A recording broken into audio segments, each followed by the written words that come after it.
Hey guys, and welcome back to another episode of Medical Mondays on Living in Sisterhood. It's your girl Sytia here, and I'm so excited to be back for part 2 of our 2-part series talking about our October awareness. So in our last session, we spoke with Tamara about her experience with breast cancer. And that was, I'm sure if you watched it, you realize how amazing and informative it was. So thank you again so much, Tamara, for that. So now for part 2, we're going to be focusing on pregnancy and infant loss awareness. Now, like I mentioned in the first video, a lot of people always think, okay, October is just always breast cancer, breast cancer, breast cancer. But what a lot of us don't know is that it's also Pregnancy and Infant Loss Awareness Month. So I'm so happy that you came on the show tomorrow to shed some light on that as well. Now, it was a bit hard for me to find some statistics on pregnancy and infant loss here in the Bahamas. There definitely is more research to be done, but I did come across a document that it took some statistics from 2006 to 2013, and it just showed the number of stillbirths and the number of infant deaths each year.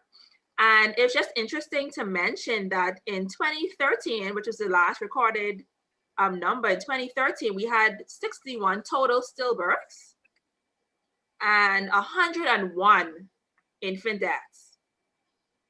And I mean, for me, that's a lot. You know, our population is small, and that's a lot. And what I also came across in research is that a lot of stillborns, there's no known reason why. And I think that's a scary part for me too. A lot of the stillbirths, there's no known etiology, no known cause. So that was just interesting to come across here in the Bahamas. So like we mentioned before, Tamara, you have experienced both breast cancer and infant loss. So just tell me a little bit about your experience with the loss of your baby. Well, it was in 2001. Of course, I have 3 living children now, 3 beautiful children now. But it was in 2011 that I was pregnant. And I was pregnant with my child, and I carried that child up to 9 months. Wow. Yes, to 9 months, to the point where I had the room all set up, you know, for the new baby, and everything else. And that baby died 2 days before his scheduled due date. Yes, that was very emotional for me, because at the time, literally, every other sibling that I have was also pregnant. Wow. Sisters were pregnant. My brothers, significant others were pregnant. I have 3 brothers. Each one of their significant others were pregnant, as well as me. And I was the only one whose baby did not make it. Wow. And it was heart-wrenching for me. I can imagine. So you said you went all the way up to 9 months.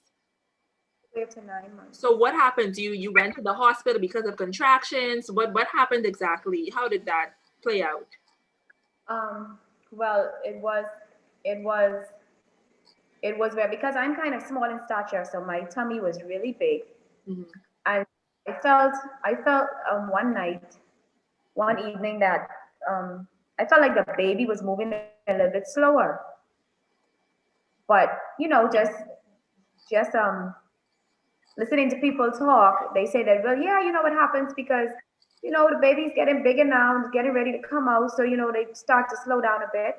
So I said, okay. I had an appointment scheduled today anyway to the clinic, and that would be my last appointment. So I went there to get checked, and the doctor who was checking me, she was like, you know, feeling around. I was like, you know, what's happening? And she said, I'm going to write you a document, and are you driving? I said, yes. And she said, I need you to go directly to the hospital and then take this in. I said, what happened? And she said, I did not hear a heartbeat for the baby. Wow. I was like, wow. No heartbeat?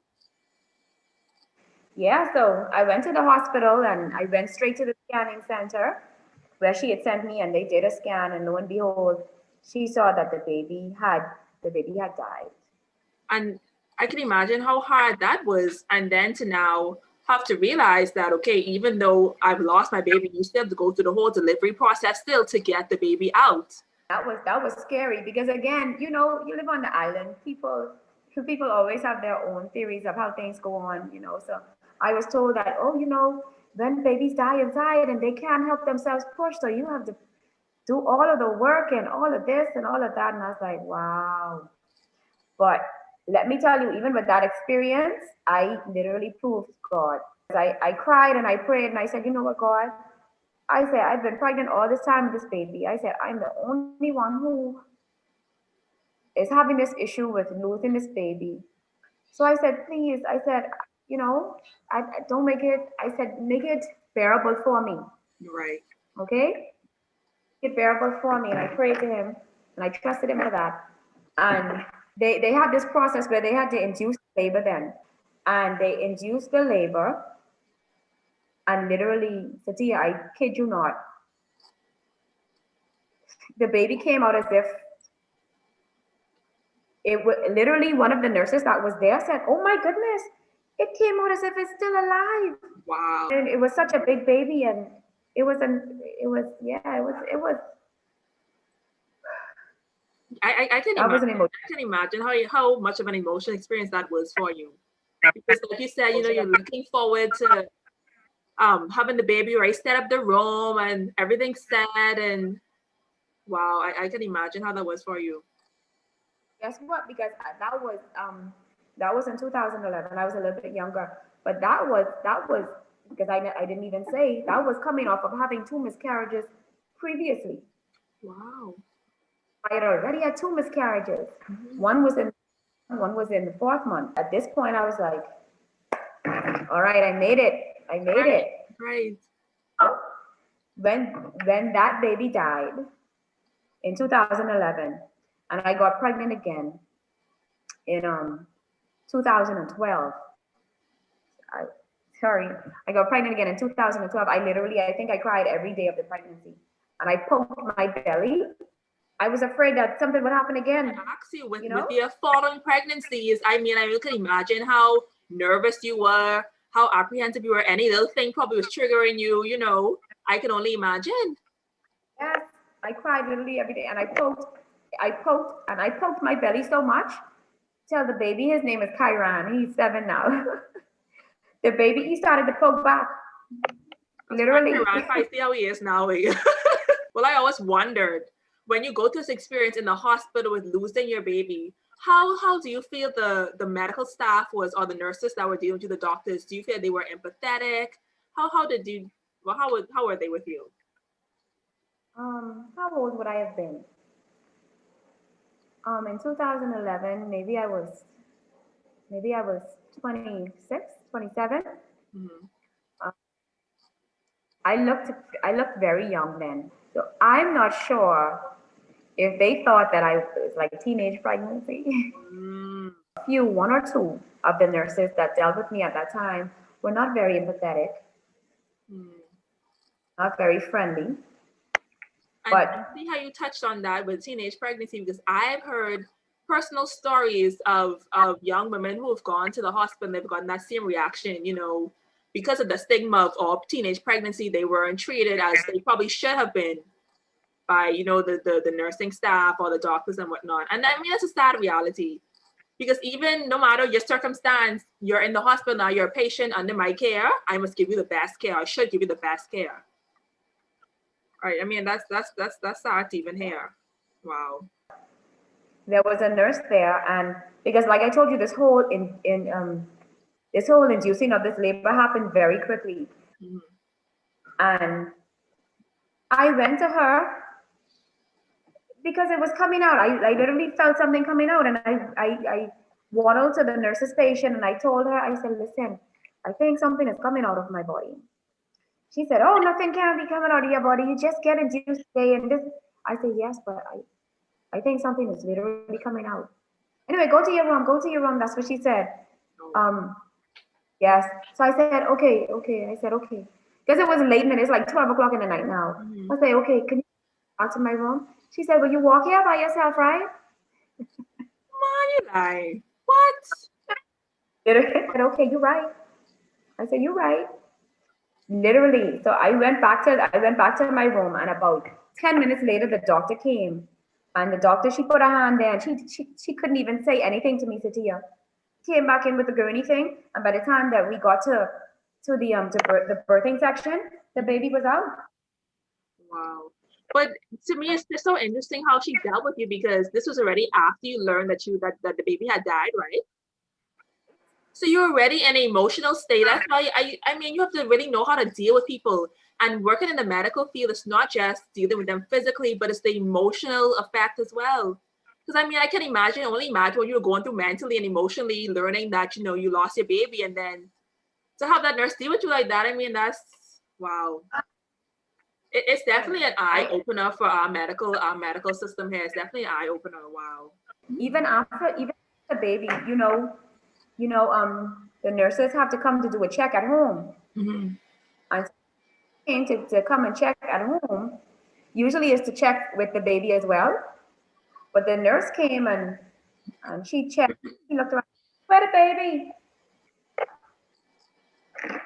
No. I learned a lot of patience. I learned a lot of love. I was like, right, seriously? Like, really? Oh. Just bypassed all your notes? That's what I'm saying. Before you come to see a patient, you would read the notes. And see, the thing with that is, what if you were really in a deep state of depression? I can only imagine the effect that would have had on you. Wow. Thank God kept me through all these situations. Wow. And see, that's why it's so important to have a sense of empathy when you work in the medical field, knowing how to deal with people, being so conscious of people's feelings. So I told her, I said, I said, well, okay, in case you didn't know, the baby went back to heaven. Wow. Look at me, she said, oh, sorry. I said, fine. So with that pregnancy, you lost the baby. I know you said what triggered you to see the doctor first. You said you didn't feel as much movements. But earlier throughout the pregnancy, I know you made up to 9 months. Earlier throughout the pregnancy, were there any indicators that, hey, something is a little off here, something's a little wrong, I don't feel right for those whole 9 months? Nothing at all? It was perfectly fine. Wow. That's interesting. So were they able to come to a diagnosis at the hospital when they learned that the baby had died? Well, to point on to something, the only thing they did place me on high risk because of my stature, because I'm small. Okay. And then they said the inside was big. But other than that, the baby was healthy. The baby was normal. Now, after I gave birth, because when he came out with his cord around his neck. And then it was at that point that they found out that I was Rh negative, my blood type. Oh, it's recent now, right? So because I am Rh negative, it meant that my body actually fought off the babies as if it was somewhat of a disease. Right, because say you are Rh negative, and say, for example, if the dad is Rh positive, it's possible that baby was Rh positive, and so then you now, because your blood types, didn't match, you are now fighting against the baby, right? Yeah. Right. That point on, I had to take shots. Mm-hmm. It's anti-D immunoglobulin that they give you to now protect the baby if there's possibly the baby was Rh positive, right?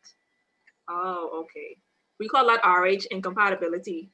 So with your experience with the loss of your first baby, how were you able to really get through that to feel confident enough to go through your next pregnancy?